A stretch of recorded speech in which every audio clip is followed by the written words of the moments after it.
Bonjour à tous, on se retrouve pour une petite review sur le premier épisode de Les 4 cavaliers de l'Apocalypse. Alors pour ceux qui ne savent pas ce que c'est un nouvel animé qui débarque pour cette saison d'automne. Alors malheureusement mes pauvres loulous, va falloir vous démerder pour pouvoir trouver l'épisode, hein, pour pouvoir le regarder, parce que disponible sur aucune plateforme qui nous est accessible, en tout cas nous, bons petits français de comme on est. Dans d'autres pays, je sais pas, personnellement j'utilise pas de VPN, hein, donc je pourrais pas aller pirater le Netflix japonais ou quoi que ce soit. Je me suis quand même démerdée, hein, je vous rassure. De manière pas très légale, peut-être. En même temps, c'était aussi comme ça qu'on faisait à l'époque, hein. Ça m'a fait découvrir pas mal d'animés que j'aimais beaucoup, donc hey. Et puis, soyons très honnêtes, il y a beaucoup de mangas aussi, qui sont suivis comme ça tous les mois, toutes les semaines. Bref, ça mis à part. Donc, les 4 cahiers de l'Apocalypse, de quoi ça parle? Alors, globalement, alors ça ce n'est pas un spoil, hein, c'est acté comme tel, c'est une suite à Seven Deadly Sins, donc le précédent manga de Nakaba Suzuki, qui suivaient les sept péchés capitaux menés par leur chef Meliodas, pendant qu'ils affrontaient quelques menaces, d'abord réduite à un petit pays, ensuite le réveil d'une race ancestrale, pour enfin finir sur une guerre totale. Nanatsu no Taizai, quoi dire? C'est un manga que j'ai beaucoup aimé. Je me souviens que j'étais encore à la fac quand je l'ai découvert et quand je suivais les chapitres toutes les semaines. C'était cool. Est-ce que c'est un manga parfait? Non, je suis même pas sûre que ça existe. Il y a plein de défauts au niveau de l'histoire, surtout sur la fin, personnellement pour moi. Surtout sous la fin où ça a un petit peu commencé à partir en vrille. J'ai envie de dire, c'est un manga shonen. Pouvait-il en être autrement? Je ne sais pas. Mais voilà, la fin m'avait déçu. Ou plus que de m'avoir déçu, c'est plus que toute la dernière partie, je parle de tout ce qui se termine après la guerre, pour moi, n'aurait pas dû être inclus dans Nanatsu no Taizai. N'aurait même pas dû nécessairement être inclus dans les 4 cahiers de l'Apocalypse, mais comment dire, à la rigueur flashback dans les 4 cahiers de l'Apocalypse pour expliquer comment est-ce que... Parce que voilà, pour ceux qui ne savent pas, je vais partir de la base, donc petit résumé sur Nanatsu, voilà. Comment dire, les 4 cahiers d'Apocalypse sont prédits comme étant 4 guerriers puissants, je dirais, qui vont détrôner Arthur, le roi Arthur de Camelot, qu'on a connu dans Nanatsu no Taizai, et tout son royaume. Pourquoi est-ce que je dis que ce qui était à la fin de Nanatsu aurait dû être viré? C'est parce qu'en fait, ce qui se passe à la fin de Nanatsu prépare aux 4 cavaliers de l'Apocalypse. Comment, pourquoi, je ne vous le dirai pas, on est sur une review de l'épisode, je n'ai pas envie de spoiler les potentiels gens qui découvriraient, sait-on jamais, hein. Mais voilà, on va dire les choses ont changé entre Nanatsu et les 4 cavaliers de l'Apocalypse. Il y a deux, trois trucs qui ont changé. Voilà.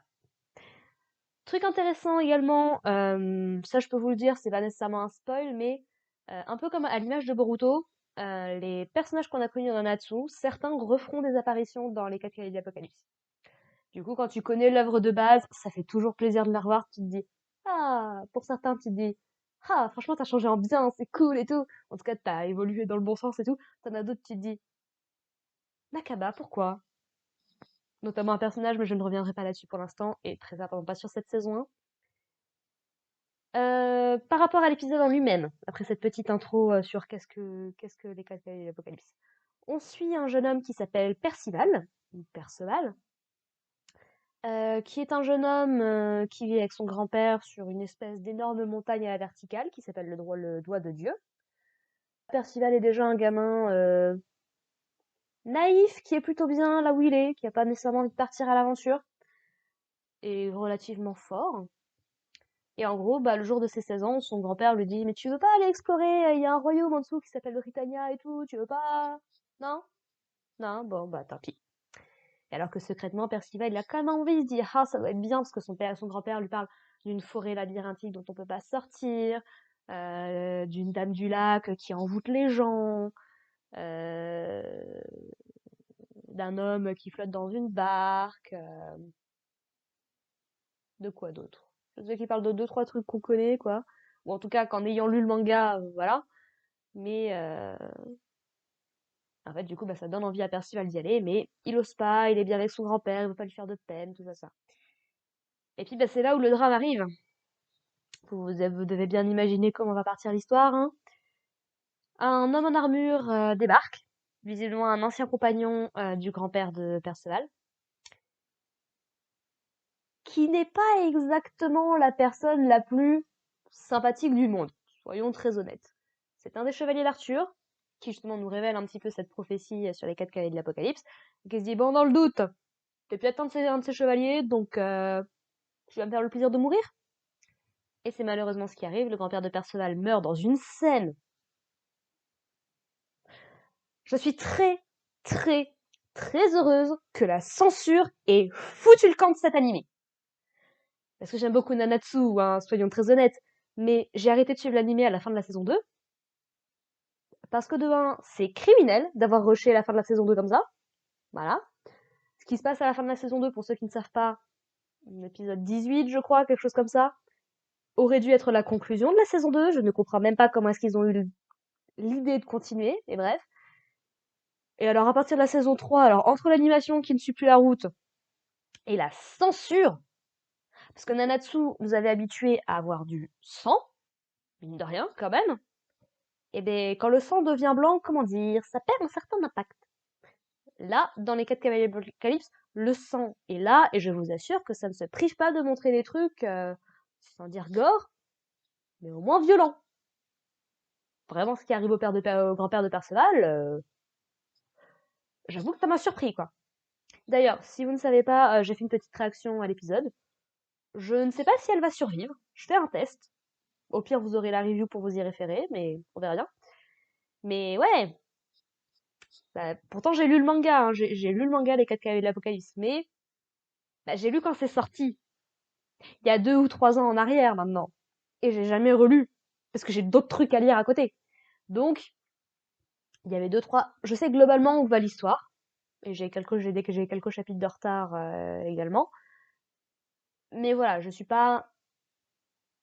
Comment dire, c'est pas vers moi qu'il va falloir venir pour avoir une réaction complètement aveugle, de pas savoir ce qui se passe, machin et tout, d'être super surpris et tout. Non. Moi, je suis surtout là pour apprécier l'animé. Ce que j'aurais beaucoup, beaucoup, beaucoup aimé faire pour Eden Zero, mais malheureusement, cette chaîne a commencé bien après que le début de l'animé de la saison 2 soit arrivé. On va d'ailleurs faire une review sur Eden Zero saison 2, parce que c'était quand même stylé, puis pour parler un peu de la saison 3. Mais voilà, donc premier épisode, donc le grand-père se fait tuer. Perceval manque de mourir, mais survit.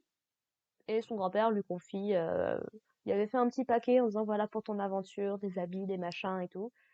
Perceval récupère sa cape et son casque et finit par descendre dans Britannia, où il croise bah, un espèce d'animal, on ne sait pas trop ce que c'est. Moi je sais, mais je vous révélerai pas, ça peut... Maintenant que j'y pense, ça aurait dû me sauter à la tronche plus rapidement, mais on en rediscutera. Donc voilà, et c'est surtout que j'ai beaucoup aimé cette scène-là parce que bah, Perceval déjà, enfin le grand-père de Perceval lui révèle un truc, élément qui peut avoir son importance quand même dans l'histoire. Le chevalier qui les a attaqués s'appelle Ironside, et c'est le père de Perceval.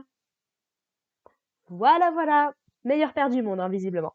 Donc voilà, Perceval, il a quand même cette petite rancune dans le cœur là, de se dire ah, pas très sympa le paternel quand même. Par contre, ce que j'ai beaucoup aimé dans cet épisode, alors outre le style graphique qui est magnifique, j'adore le rendu que ça donne.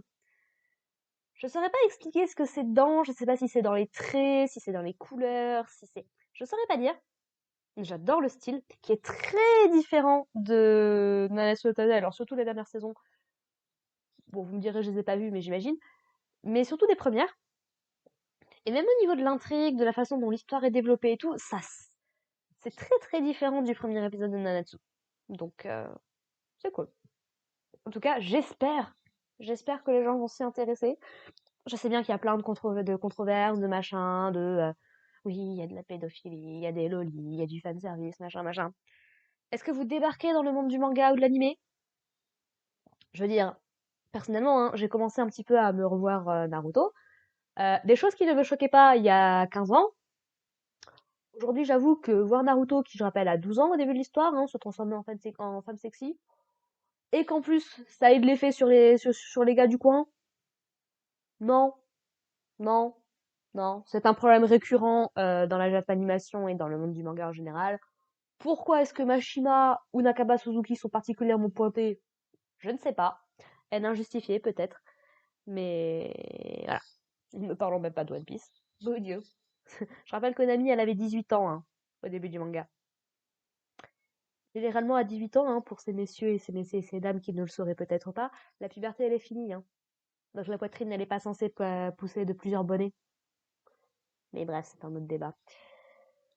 Donc voilà, et c'est surtout ce que j'ai beaucoup aimé sur ce premier épisode, c'est que Perceval n'est pas ce genre de personnage, en tout cas dans ce premier épisode, qui son grand-père vient de mourir, il sait que c'est la faute de son père, il part pas directement en mode vengeance, machin, machin. Non, il prend son temps, il enterre son grand-père, il remet un petit peu la maison un minimum à neuf, il mange, il se repose, et dans une scène d'ailleurs qui n'a pas de dialogue, t'as juste de la musique, et je trouve cette scène magnifique. Super triste, ça m'a mis un petit peu la boule au cœur, mais ça fait du bien en fait de voir un héros qui est un peu plus posé. Alors Perceval est un personnage très très énergétique, hein, ne vous y trompez pas, mais ce petit moment de calme là après la tragédie, ça m'a fait du bien quand même. Et donc après, bah, il est redescendu et l'épisode s'est terminé. Concernant l'opening et l'ending, là pour le coup, je suis un peu plus mitigée. L'ending tout d'abord, je ne comprends pas en fait le délire des fruits, des pancakes, enfin comment dire. On part dans un délire de dessert en fait et j'ai pas compris le rapport. C'est peut-être moi qui ai manqué un truc dans le nom des personnages, je sais pas. Mais ça m'a beaucoup fait penser, là ça m'a fait beaucoup rire, ça m'a beaucoup fait penser, alors je sais plus si c'est l'opening ou l'ending, bon potentiellement les deux, de Mew Mew Power, le premier cours de la saison 1. Ça aussi, il faut que je rattrape, j'ai toujours pas regardé la deuxième partie. Faut que je m'y mette. Mais voilà. Et la musique, sans plus non plus. Ça va peut-être avec le temps, c'est possible. Mais soit l'opening ou l'ending. L'opening par contre j'aime bien. Alors la musique, non, ça ne vaut clairement pas le premier opening de Nanatsu qui est quand même très très bon. Globalement, les openings de Nanatsu étaient cool, même si on va pas se mentir, j'ai légèrement ma petite préférence pour l'opening chanté par Sid. Je connais pas beaucoup de groupes de chansons japonaises, hein, et je dois bien avouer que le groupe Sid, ah, ils ont touché mon cœur. Est-ce que c'est parce que c'est eux qui ont fait les openings de Black Butler? Ah, peut-être, on ne sait pas. Allons-y, ils ont fait pas mal de trucs, mais opening de Fruit de Black Butler, ouais. Donc voilà, l'opening niveau musique, rien de particulier à dire. Par contre, j'ai beaucoup aimé qu'on se concentre beaucoup sur les personnages. Alors du coup, d'une certaine façon, c'est du spoil, mais en même temps, Nanatsu le faisait aussi, ça me dérangeait pas. C'est ce que fait Fairy Tail. Globalement, il faut présenter le cast, quoi. Même si tu les rencontres pas dès l'épisode 1, faut quand même présenter le cast. Après, moi, c'est vrai que j'aime bien quand ils font l'épisode 1 sans l'opening, et ensuite, en fonction du développement, de 10e épisode ou autre, ça apporte un petit truc en plus, je trouve, au niveau de l'histoire, du storytelling. Donc voilà, l'opening se concentre beaucoup sur les personnages. Alors, je ne vous donnerai pas leur nom, ni ce qu'ils font, ni ce genre de choses. Mais je dirais que j'aime bien ce petit groupe. Le petit groupe de Perceval, il est plutôt cool. Est-ce que ce sont eux les 4 cavaliers de l'Apocalypse? Ah, on ne sait pas, peut-être. Bref, à découvrir dans les prochains épisodes.